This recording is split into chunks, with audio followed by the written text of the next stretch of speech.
Welcome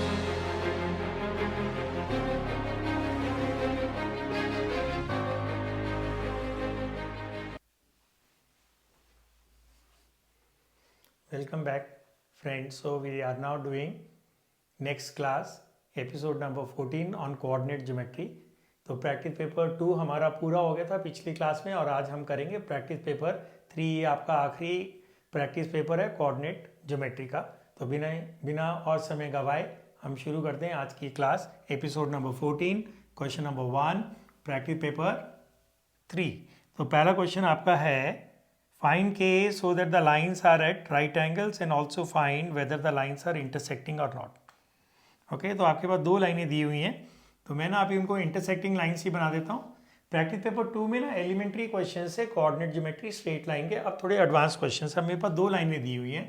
पहली line है ये जो मैं लिख रहा हूँ अभी आपके सामने, और इस असाइनमेंट का लिंक आपके उसमें आ जाएगा डिस्क्रिप्शन बॉक्स में, ये कमेंट में आ जाएगा। ये 5z माइनस 10/11 और दूसरी लाइन है आपकी 7 माइनस 7x/3k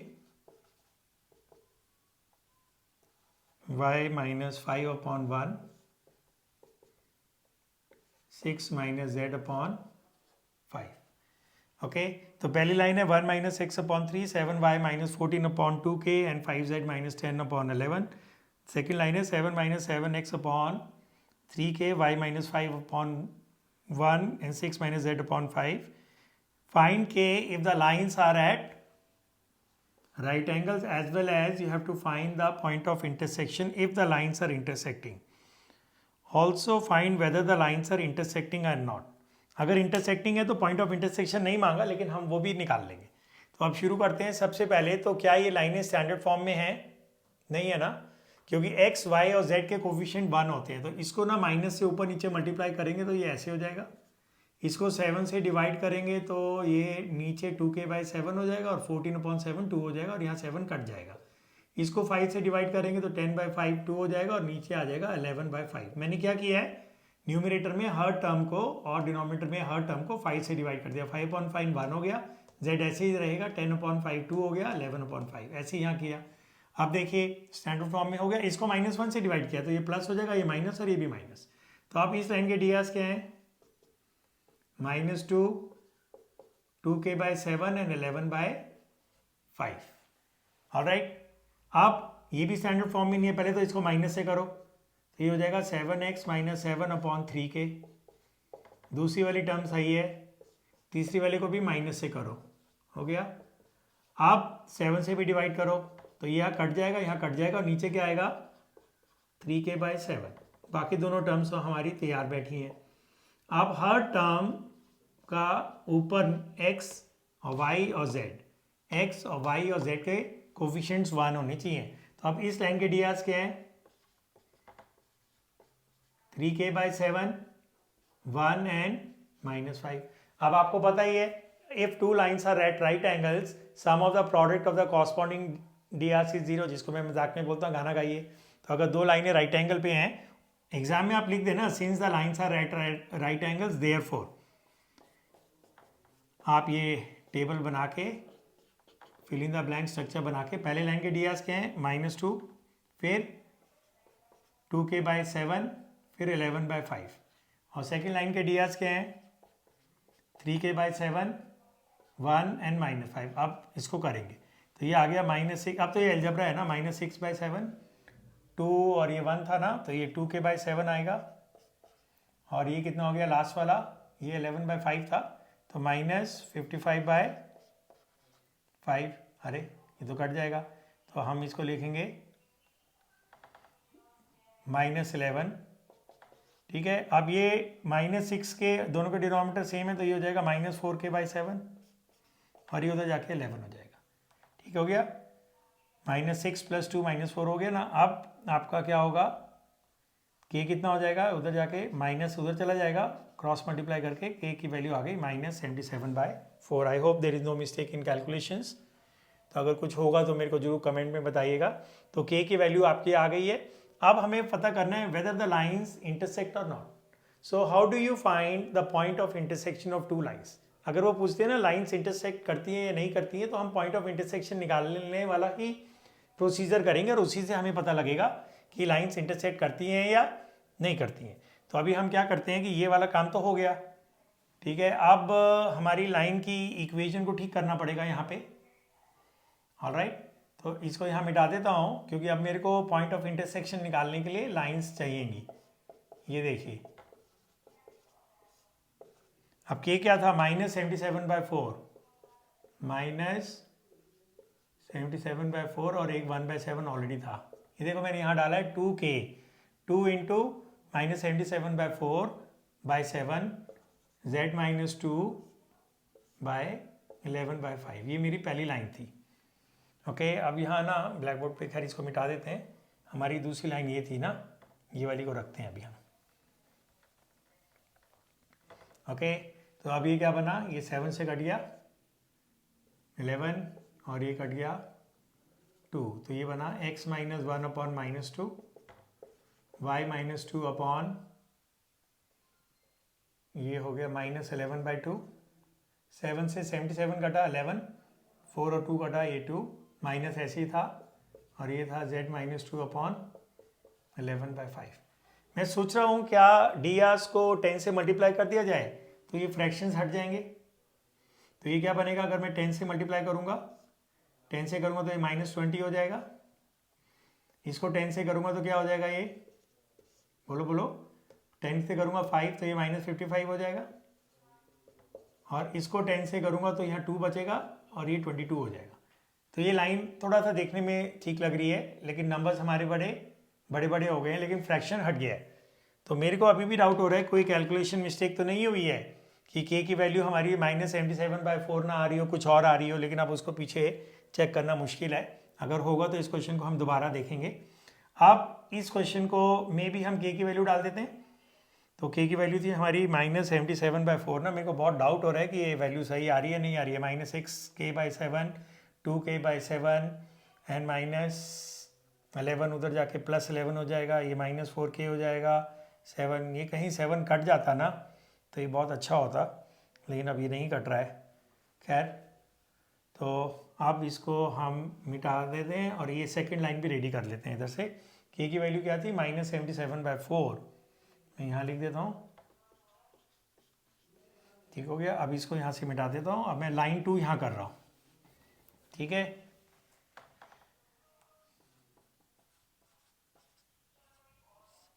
मैं इस क्वेश्चन को दोबारा करके देखूं, मेरे को डाउट हो रहा है कि मेरा के की वैल्यू गलत तो नहीं आ रही है। क्या बोलते हो आप स्टूडेंट्स? तो इस क्वेश्चन को ना हम दोबारा करते हैं शुरू से, ऑलराइट। तो और इसको फिर से चेक करते हैं कि क्या के -77/4 आ रहा है, क्योंकि ये बोर्ड एग्जाम में का क्वेश्चन है और बोर्ड एग्जाम में ना ऐसी गलत वैल्यूज़ नहीं आती हैं, या तो फिर ये मिसप्रिंट है। तो इसको मैं अब दोबारा से करता हूँ सेम क्वेश्चन, क्वेश्चन नंबर 1।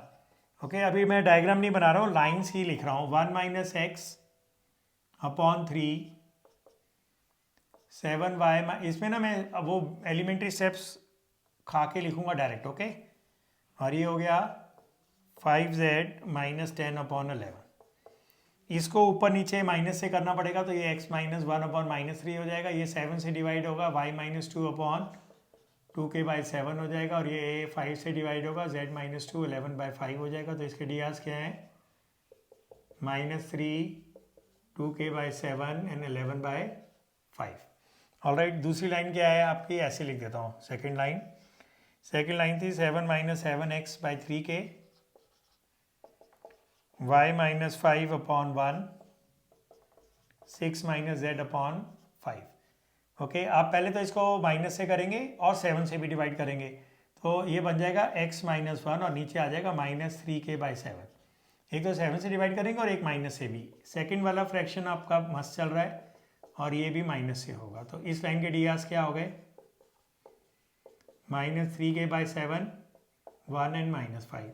आप इनको आप मल्टीप्लाई करके करेंगे, -3 एक ब्रैकेट, फिर 2k/7, मैं नॉर्मली फिलिंग द ब्लैंक बनाता हूँ, फिर ऐसे ब्रैकेट भरता हूँ, लेकिन अब की बार यहाँ क्या आएगा -3 के बाय 7, यहाँ पे 1, यहाँ पे -5। अब देखते हैं वही आता है या नहीं।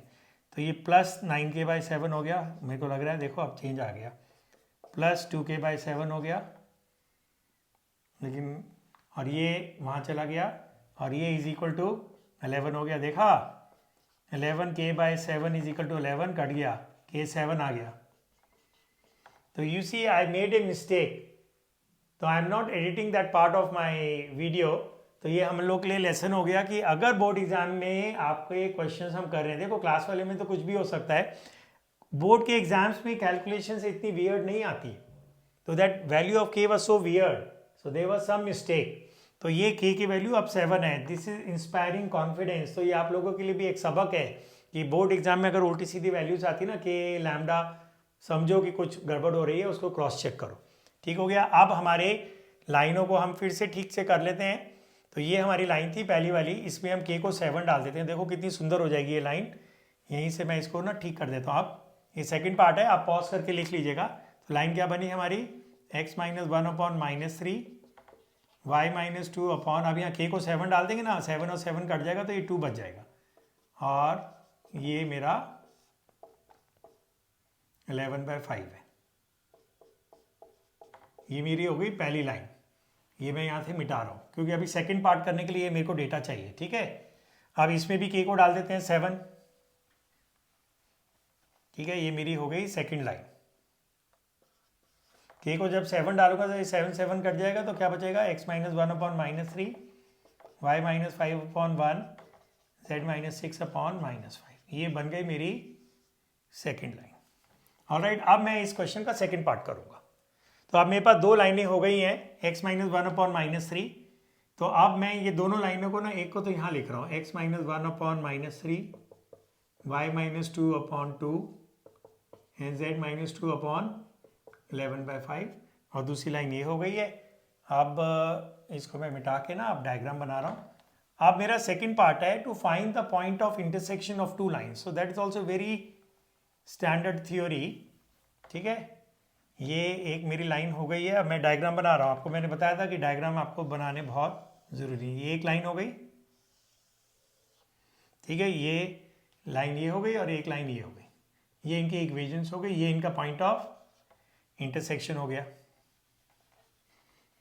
Now how do you find the coordinates of the point of intersection of two lines. तो ये आपकी एक थ्योरी बन गई, to find the point of intersection of two lines. याद करिए, अगर आपको किसी भी पॉइंट के कोऑर्डिनेट्स निकालने हैं जो किसी लाइन पे लाई करते हैं, you start by assuming it as the general point. तो आप इससे भी जनरल पॉइंट ले सकते हैं, इससे भी जनरल पॉइंट ले सकते हैं। ओके, आप चाहो तो ये फ्रैक्शन हटाने के लिए ना पूरे ds को 5 से मल्टीप्लाई कर दो, तो ये हो जाएगा -15, ये हो जाएगा 10 और ये हो जाएगा 11। 5 से मल्टीप्लाई कर रहे हैं तो आपका फ्रैक्शन हट गया। ठीक है, आप इससे लैम्डा लेना है, इससे ले लो, इससे लैम्डा लेना है, इससे ले लो। तो मैंने अगर इसको लैम्डा लिया तो जनरल पॉइंट मेरा क्या हो गया, -15 lambda plus 1, 10 lambda plus 2, 11 lambda plus 2। Okay, -15 lambda plus 1, 10 lambda plus 2 and 11 lambda plus 2। अब कौन सा डायलॉग है, अब लाइफ में एक ही मुद्दा रह गया है, how to find the value of lambda. आप पता है कैसे निकलेगा, वो हर क्वेश्चन में अलग अलग मेथड होता है, पिछले आप 5-6 क्वेश्चन देख चुके हैं। इसमें क्या लगेगा, सोचिए, आ रहा है समझ में क्या लगेगा। ओके, ये पॉइंट P इस लाइन पे भी है और इस लाइन पे भी है, तो हर पॉइंट जो किसी लाइन पे लाई करता है या किसी भी कर्व पे लाई करता है तो उसकी इक्वेशन को सेटिस्फाई करते हैं। तो ये पॉइंट इसमें डाल दीजिए। ऑलराइट, तो मैं यहाँ लिख देता हूँ थोड़ा सा ऊपर। तो ये जब यहाँ डालेंगे क्या आएगा, x की जगह -15 लैम्डा प्लस 1 और एक -1 पहले से है अपॉन -3, फिर y की जगह क्या डालेंगे, 10 लैम्डा प्लस 2, ये रहा, -5 पहले से है अपॉन 1, और लास्ट में क्या है, यहाँ डालेंगे 11। इसको थोड़ा मिटा देता हूँ यहाँ से, क्या आएगा 11 लैम्डा प्लस 2 -6 अपॉन -5। ये सेकंड में डाल दिया। एग्जाम में प्लीज लाइन के ऊपर ना, ये इक्वेशन के ऊपर एक उसका लॉजिक भी लिख देना, since P lie on line 2 it will satisfy its equation. ये बेशक ना लिखो it will satisfy its equation, बस लिख दो since P lie on line 2 as well therefore, बस। x minus 1 upon minus 3 minus 15 lambda plus 1 x की जगह डाला, मैं एक बार क्रॉस चेक कर रहा हूँ, y की जगह डाला 10 लैम्डा प्लस 2 माइनस 5 अपॉन 1 और यहाँ डाला 11 lambda plus 2 minus 6 upon minus 5, क्योंकि एक बार ये मिट गया तो फिर हमें अपनी गलती नहीं पता लगेगी। ऑलराइट, अब देखिए अब इसको करते हैं हम, ये तो कट गया और उसके बाद माइनस माइनस भी कट जाएगा, उसके बाद ये भी कट जाएगा, 3 और 5 15 तो ये 5 हो जाएगा, इसमें आएगा 10 लैम्डा माइनस 3 और इसमें क्या होएगा 11 लैम्डा माइनस 4 अपॉन माइनस 5, इसमें डालिए रोमन 1 रोमन 2 एंड रोमन 3 और एक खींचिए हॉरिजॉन्टल लाइन, एक खींचिए वर्टिकल लाइन। ये सारी लाइनें ना एग्जाम में स्केल से खींचना, फ्री हैंड नहीं, स्केल से थोड़ा अच्छा लगता है। 1 एंड 2 को करेंगे आप तो देखिए 5 lambda is equal to 10 lambda plus minus 3, ये 3 इधर आ जाएगा और 5 उधर जाके 5 लैम्डा हो जाएगा। अब लैम्डा की वैल्यू क्या आई है 3/5, 5/3 मत लिख देना, आप 2 एंड 3 भी ले सकते हैं और 1 एंड 3 भी ले सकते हैं, जो आपको अच्छा लगे। मेरे को ना 1 एंड 3 ज़्यादा अच्छा लग रहा है, 3 तो लेना ही लेना है, 2 के साथ लो या 1 के साथ लो, वो आपकी मर्जी है, तो जो आपको लगेगी जहाँ ईजी लग रहा है। अब आप क्रॉस मल्टीप्लाई करेंगे तो क्या आएगा 11 lambda minus 5 is equal to minus 20 lambda, 5 4 20 होता है ना, ठीक है। अब ये इधर आ जाएगा तो 11 लैम्डा प्लस ये हो जाएगा 31 लैम्डा, 11 प्लस 20 इधर जाके ये उधर हो जाएगा 5 लैम्डा हो जाएगा 5/31। अब क्योंकि लैम्डा की वैल्यूज अलग अलग आई है ना, that will imply the lines do not intersect.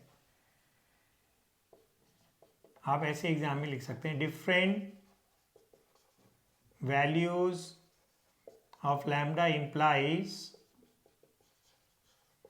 Lines do not intersect, that's it. और अगर लैम्डा की वैल्यू सेम आती that implies lines are intersecting, और उसके बाद अगला स्टेप क्या बनता, what is the point of intersection. तो वो जो पॉइंट ऑफ इंटरसेक्शन ये था, इसमें हम लैम्डा की वैल्यू डाल देते, लेकिन यहाँ तो खैर पॉइंट ऑफ इंटरसेक्शन आएगा ही नहीं। So now will do question number 2। सो ये काफ़ी लंबा क्वेश्चन हो गया और इसके अंदर आपने एक बहुत अहम चीज़ नोट की कि मैंने भी एक मिस्टेक की और क्यों मेरे को लगा कि मैंने मिस्टेक की, और फिर मैंने क्वेश्चन को दोबारा किया। अगर ये मेरे पास डिजिटल ब्लैक बोर्ड होता तो मैं उसको रब नहीं करता, ऊपर कर देता। बहुत जल्दी हमारी क्लासेस अब डिजिटल ब्लैक बोर्ड पे होंगी, तो फिर मैं उसको स्क्रॉल डाउन करके मिस्टेक ढूंढ लेते हम सब मिल के कि कहाँ गलती की, लेकिन क्योंकि मिट चुका था तो हमारे पास कोई चारा नहीं था, तो मैंने क्वेश्चन को दोबारा किया। अब हम करेंगे question number 2, find the shortest distance between the lines whose vector equations are. Alright, और फिर क्वेश्चन नंबर 3 भी उसी तरीके का है क्वेश्चन नंबर 1 की तरह। तो पहले हम आप करेंगे question number 2, find the shortest distance between the lines whose vector equations are. जब वो शॉर्टेस्ट डिस्टेंस बोलते हैं ना, तो हम एज्यूम कर लेते हैं कि लाइनें स्क्यू लाइन्स हैं, और नहीं भी होंगी तो अपने आप आ जाएगा हमारा आंसर। ये R1 हो गया प्लस लैम्डा 2i माइनस जे प्लस के, ये मेरी पहली लाइन है। ओके, स्क्यू लाइन्स है ना, तो हम उनको इंटरसेक्टिंग नहीं बनाएंगे।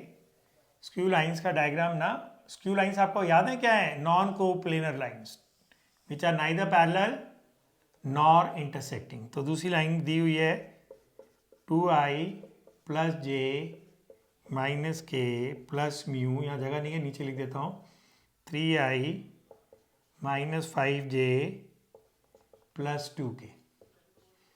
Okay, so i plus j 2i minus j plus k, और दूसरा है 2i plus j minus k plus mu 3i minus 5j plus 2k। Find the shortest distance between the lines. All right, so what are skew lines? Two lines which are neither parallel nor intersecting, such lines are necessarily non-coplanar lines. So अब इनके बीच का shortest distance लेना है। पहले lines की equation check कर लो, i plus j 2i minus j plus k 2i plus j minus k and 3 minus 5 plus 2 3 minus 5 plus okay। आप वैसे भी देखें 2/3 is not equal to 1/5, तो lines are not parallel. Okay, या तो ये स्क्यू लाइन्स होंगी which are neither parallel nor intersecting, या फिर ये इंटरसेक्टिंग लाइन्स होगी। एनीवे हम स्क्यू लाइन्स करके मान के इसको इसका शॉर्टेस्ट डिस्टेंस निकालते हैं। वर्ड ही समझ में आ गया, शॉर्टेस्ट डिस्टेंस है। आप देखिए इसका कार्टेशियन फॉर्मेट क्या होगा पता है, पॉइंट हो गए 1 1 0। आपको याद आ रहा है 5 चुटकी। वेक्टर से कार्टेशियन बनाना कितना फास्ट है, जितनी देर में आप 5 चुटकियाँ बताते हैं। पहले मैं ना स्ट्रक्चर बना देता हूँ, बाद में भरेंगे, ठीक है। ऐसे बनती है कार्टेशियन, इसकी भी। एक्चुअली ना वेक्टर फॉर्म में अगर आंसर करूंगा तो मेरे को स्केलर ट्रिपल प्रोडक्ट का कॉन्सेप्ट देना पड़ता है। कोऑर्डिनेट क्या है किसी एक पॉइंट के 1 1 0, तो 1 1 0। डी आर्स क्या है 2 -1 1, ये हम पहले भी कर चुके हैं। अब यहाँ है 2 1 -1 2 1 और ये -1 होके +1 हो जाएगा, और नीचे डी आर्स यहाँ से मिलेंगे 3 -5 और 2। अब हमें शॉर्टेस्ट डिस्टेंस निकालना है, ठीक है। अब इसके अंदर ना मैं पॉइंट ऐसे भी लिख के दे सकता हूँ, x1 y1 z1 क्या क्या है इसके अंदर, यहाँ से ले लो ना 1 1 and 0। डी आर्स क्या है 2 -1 and 1। इसमें ना जनरल पॉइंट नहीं ले रहा हूँ, नहीं तो मैंने बोला है never handle your line without the R's in the general point, लेकिन यहाँ बाई चांस डी आर्स की जरूरत नहीं है। यहाँ पे पॉइंट आप ले लो x2 y2 z2, और वो ये हो जाएगा 2 1 and -1, और इस लाइन के डी आर्स क्या हो जाएंगे 3 -5 and 2। अब मेरे को डायग्राम की जरूरत नहीं है। नाउ मेरे को किसकी जरूरत है, मेरे को फॉर्मूले की जरूरत है, the shortest distance between the skew lines. तो वो शॉर्टेस्ट डिस्टेंस का फॉर्मूला क्या होता है पता है, इसमें ए भी लिख देता हूं जो डायग्राम में था। इसमें एक होता है न्यूमरेटर और एक होता है डिनोमिनेटर। अब न्यूमरेटर होता है आपका, उसका फॉर्मूला होता है, डिटर्मिनेंट बनाते हैं x2 - x1 y2 - y1 z2 - z1, किसी भी एक लाइन के डी आर्स, और फिर ना इसका मॉड भी ले लेते हैं हम अगर नेगेटिव आया, क्योंकि distance can not be negative. क्यों, कोई बच्चा इसको सेकंड रो में लिखेगा, कोई इसको सेकंड रो में लिखेगा, एक का प्लस आएगा कुछ का माइनस आएगा। ये वैल्यूज डाल के इवैल्यूएट करेंगे। और डिनोमिनेटर क्या होता है, मैं यहाँ लिख देता हूँ, वो होता है magnitude of m1 cross m2। ये रहा m1 m2, तो वो भी अभी हम करेंगे। चलिए आप वैल्यू डालते हैं इसके अंदर।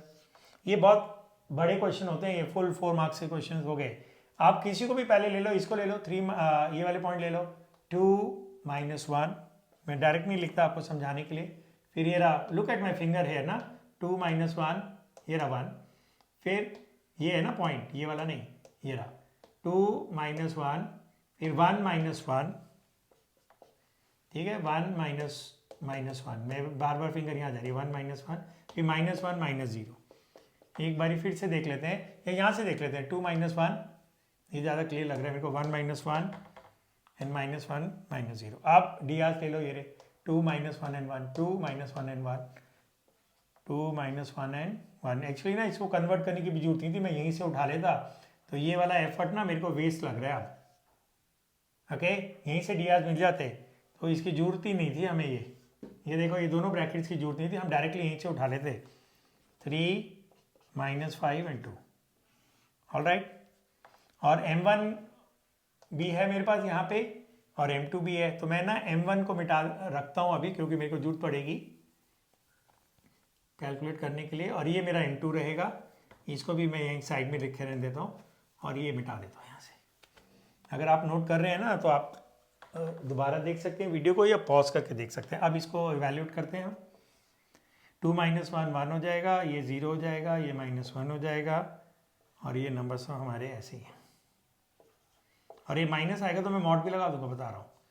अब इसको खोलिए 1, ठीक हो गया।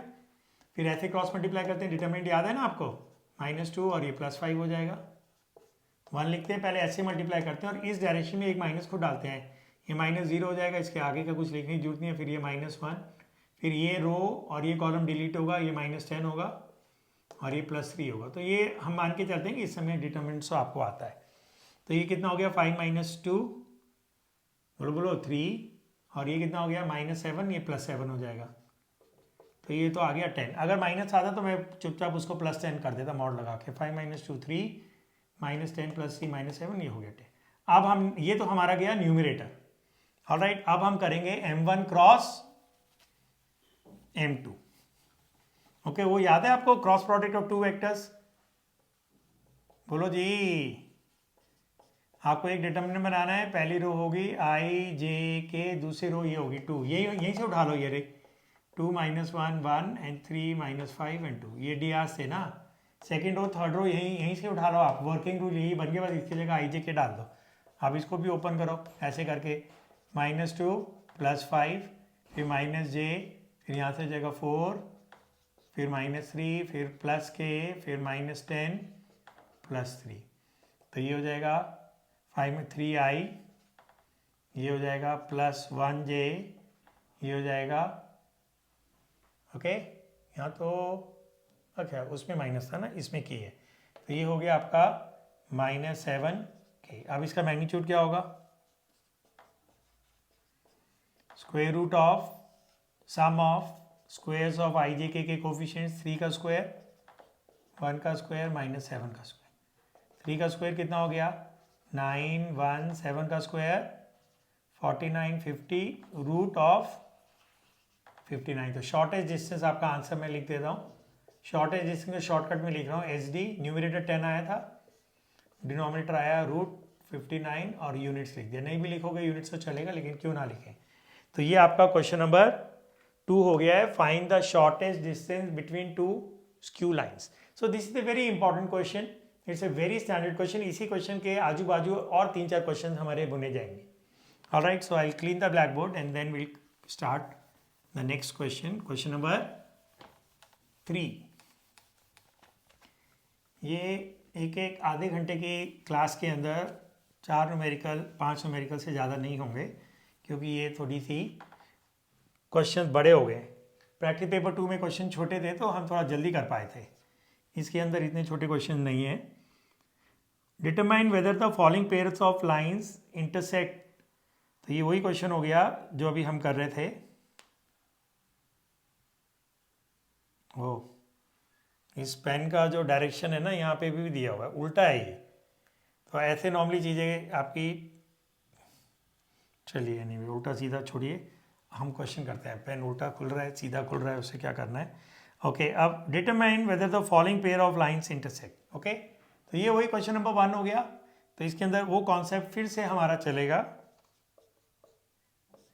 और इसके अंदर आप ये एक नई चीज़ देख रहे हैं, ये एकदम स्टैंडर्ड फॉर्म नहीं है। दूसरी लाइन क्या है, ये वाला जो दूसरी लाइन है ना, ये हमने प्रैक्टिस पेपर 2 में भी ये क्वेश्चन किया था, एपिसोड नंबर 13 में। x - 1/2 y + 1/3 = z, x + 1/5 y - 2/1 z। Okay, अब इसको कैसे लाएंगे स्टैंडर्ड फॉर्म में, ये देखिए। अब केवल मैं डायग्राम नहीं बना रहा हूँ, इसको आप लिख सकते हैं z - 0/1, z - 0 z होता है, z/1 z होता है। और इसको कैसे लिखेंगे, याद आ रहा है आपको, देखिए जाके पिछला एपिसोड 13 में देखिए, इसको लिखेंगे z - 2/0। तुम कहोगे सर ये क्या हुआ, आप देखो इसको लैम्डा डालो, तो z - 2 इज 0 × लैम्डा, 0 हो गया, z = 2 आ जाएगा। 1 डालोगे पता है फिर z क्या आएगा, 2 + लैम्डा आएगा, तो ये बन गया। आप इन दोनों के पॉइंट ऑफ इंटरसेक्शन निकालना है, एक को मान लो लैम्डा, तो let point of intersection P. देखो मैं बोल रहा हूँ, लिख पूरा नहीं रहा हूँ, आप एग्जाम में पूरा लिखेंगे, ऐसे शॉर्टकट में नहीं। तो पी क्या है, पॉइंट ऑफ इंटरसेक्शन कितना हो गया,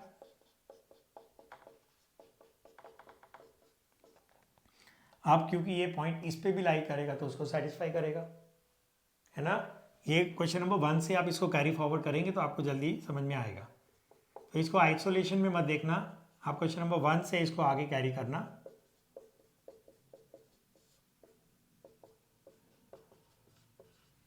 तो ये हो जाएगा 2 लैम्डा + 2,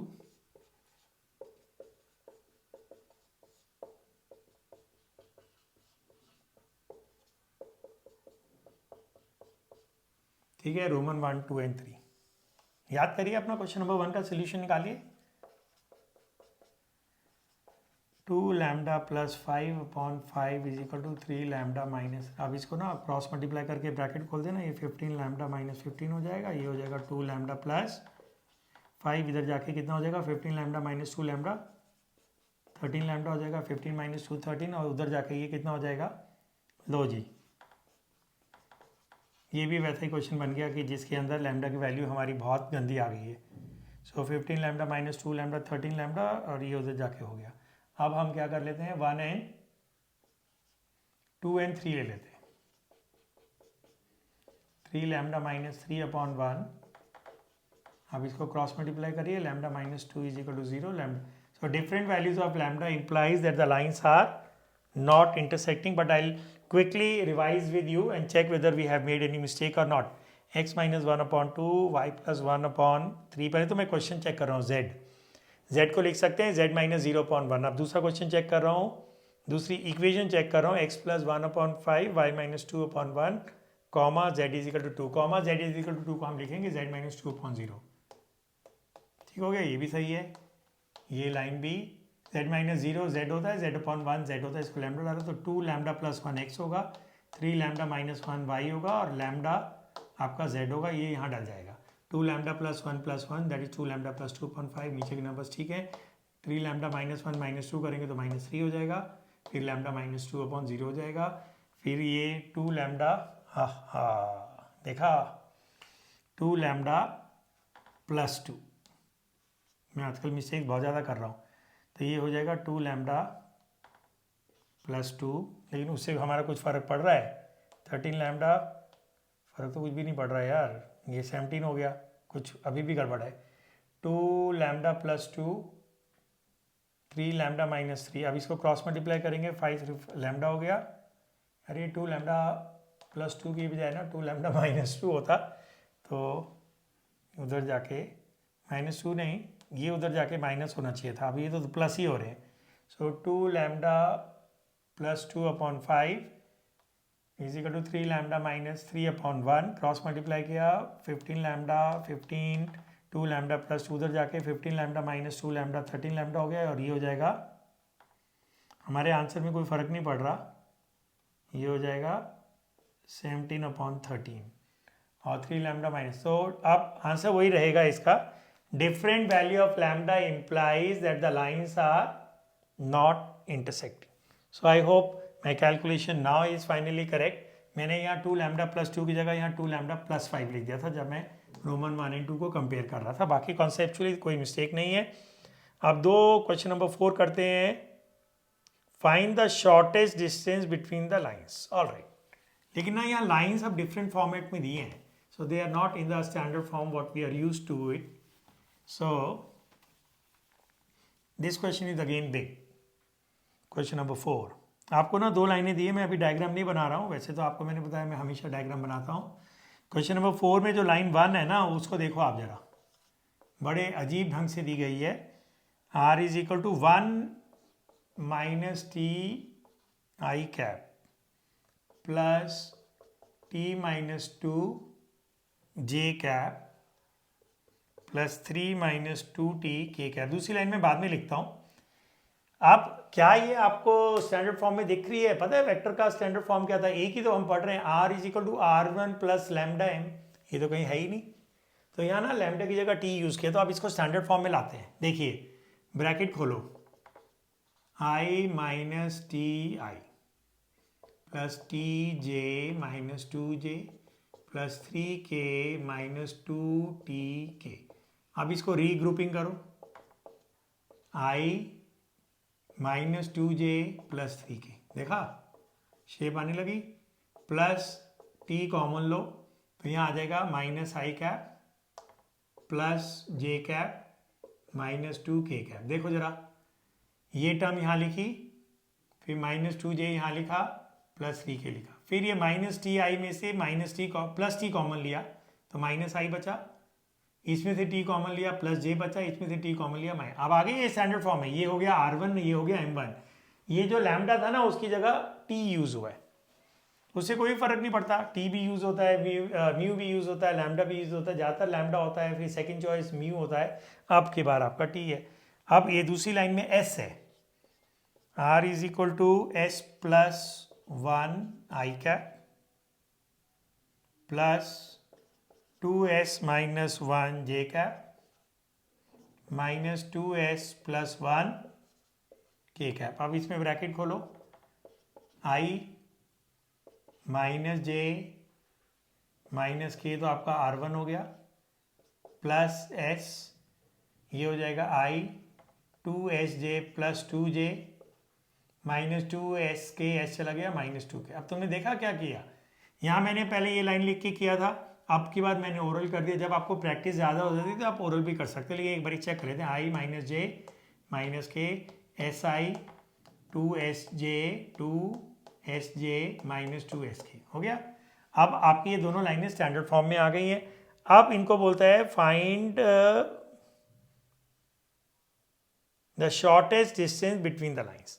अब ये क्वेश्चन हम ना ऑलरेडी कर चुके हैं, तो अब दोबारा करने का कोई फायदा नहीं है, लेकिन चलो प्रैक्टिस के लिए हम करते हैं। इसको ना वेक्टर फॉर्म में जाने की जरूरत नहीं है। शॉर्टेस्ट डिस्टेंस का एक फॉर्मूला होता है जिसके अंदर एक न्यूमरेटर होता है, ये शॉर्टकट है न्यूमरेटर का, ओके, और ये डिनोमिनेटर का शॉर्टकट है ऐसे। अब न्यूमरेटर का फॉर्मूला क्या था, एक डिटर्मिनेंट बनाते हैं, पहली रो होती है x2 minus x1, y2 minus y1, z2 minus z1, और a1 b1 c1, ये एक्चुअली डी आर्स हैं, लाइन्स के जो भी सिंबल दो आप, ठीक है। अब इसमें वैल्यूज डालते हैं, पहले ना सेकंड रो डाल देते हैं, ये रहा -1, डी आर्स है ना ये पहली लाइन के, तो -1 1 एंड -2, ये रहे -1 1 एंड -2, और यहाँ है 1 2 -2। अब ये आपका पॉइंट है और ये एक पॉइंट है, ठीक है। यहाँ पे 1 है आई का कोफिशिएंट, और यहाँ पे भी 1 है, तो 1 - 1 x2 माइनस x1, ठीक है। ये x1, ये y1, ये z1, ये x2, ये y2, ये z, -2 + 1 हो जाएगा। पता है कि कोई भी x y आगे लिख सकते हो, इसके भी लिख सकते हो, इसके भी लिख सकते हो, उससे फर्क नहीं पड़ेगा। किसी का प्लस में आएगा, किसी का माइनस में आएगा, मॉड ले लेंगे 3 + 1। फिर से एक बार लास्ट में क्रॉस चेक कर लेते हैं, ये पॉइंट है और ये पॉइंट है, 1 - 1 हो गया, -2 + 1 हो गया, और 3 + 1 हो गया, ठीक हो गया। अब इसको इवेल्युएट करना है, तो ये 0 हो जाएगा, ये -1 हो जाएगा, ये 4 हो जाएगा, ठीक है। -2 + 1 -1 होता है, ये तो ऐसे ही नकल मार दीजिए आप,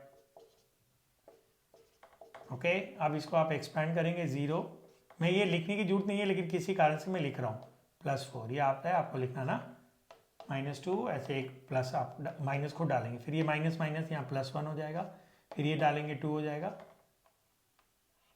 फिर ऐसे डालेंगे तो ये भी +2 हो जाएगा, क्योंकि एक साइन आप भी तो सप्लाई करेंगे ना, 2 फिर +2, फिर लास्ट वाला आपका +4 आएगा। यहाँ पे बाहर माइनस आता है, लेकिन एक -1 पहले से है ना, you will delete this row and column, तो -2 -1 आएगा, ये ऐसे गलती करेंगे, -2 ऐसे 1 एक माइनस आपको डालेंगे, तो ये तो 0 हो गया। यहाँ पे 4 हो जाएगा, ये -12 हो जाएगा, तो ये हो गया -8। अब जब हम आंसर में डालेंगे इसका मॉड लगा देंगे, +8 कर देंगे, तो ये तो आ गया आपका 4 2 8 बराबर हो गया -3 है, नहीं ठीक तो है, -2 -1 -3 × 4 -12 + 4 -8, ये तो हो गया आपका न्यूमरेटर, ओके। तो आप इसको लिख लीजिएगा आराम से पॉज करके। अब हम करेंगे इसको का डिनोमिनेटर, ओके, ठीक है भाई, मजा आ रहा है, समझ में आना चाहिए। अब डिनोमिनेटर क्या था हमारा, magnitude of m1 cross m2, फॉर्मूले तो देखो आपको याद रखने पड़ेंगे ना।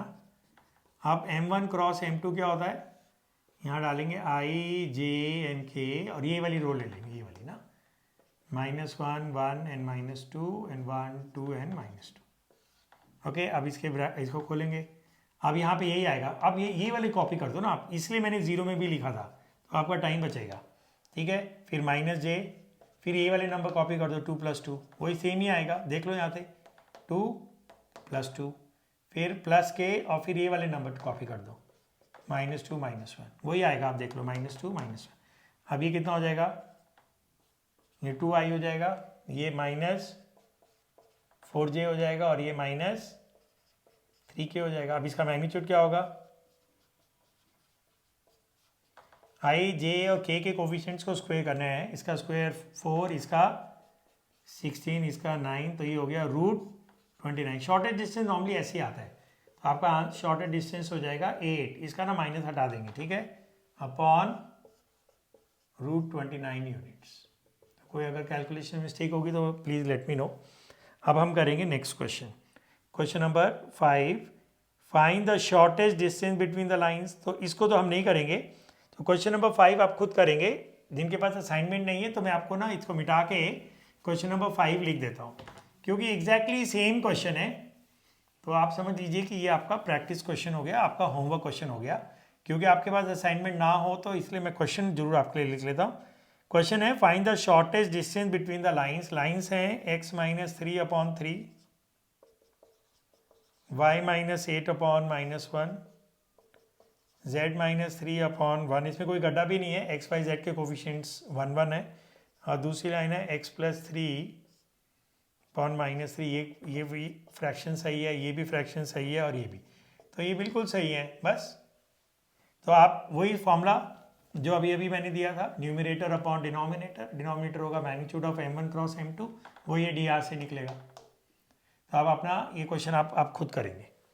Alright, find the shortest distance between the lines and the equation of the line of shortest distance between the lines. तो ये क्वेश्चन आपका बहुत टफ हो गया है, तो इस क्वेश्चन को हम करेंगे। Also find the points where the line of shortest distance meets the given line. So question number 6 ना अपने आप में बहुत बड़ा क्वेश्चन है, 15 मिनट का क्वेश्चन है वो, और वो एक बहुत ही कंप्लीट क्वेश्चन है। इतना बड़ा क्वेश्चन बोर्ड में देते नहीं है आप, लेकिन फिर भी हम as a practice question number 6 करेंगे अगले एपिसोड से। तो इस एपिसोड को यहीं खत्म करते हैं और मिलते हैं एपिसोड नंबर, ये 14 था ना, तो इसके बाद हम एपिसोड नंबर 15 में। लेकिन मेरे को समझ में आ रहा है कि 15 में भी शायद ये असाइनमेंट पूरा नहीं होगा, तो will record one more lecture, episode number 16। तो इस क्लास को यहीं पे एंड करते हैं और मिलते हैं अगली क्लास में। Have a nice day.